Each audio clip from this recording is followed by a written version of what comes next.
Welcome to the visualfractions.com YouTube channel and this tutorial on how to multiply fractions, specifically 1/32 by 1/16.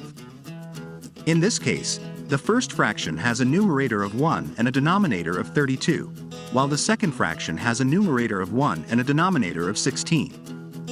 To multiply fractions, you simply multiply the numerators together and then the denominators together. Multiply 1 by 1, which gives us 1, and then multiply 32 by 16, which gives us 512.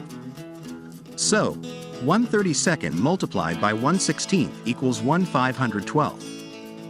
That's our final answer. It's important to note that 1/512 is already in its simplest form. And there you have it. You've learned how to multiply 1/32 by 1/16. Multiplying fractions is that straightforward. If you found this tutorial helpful, don't forget to like and subscribe for more math tutorials. Thanks for watching.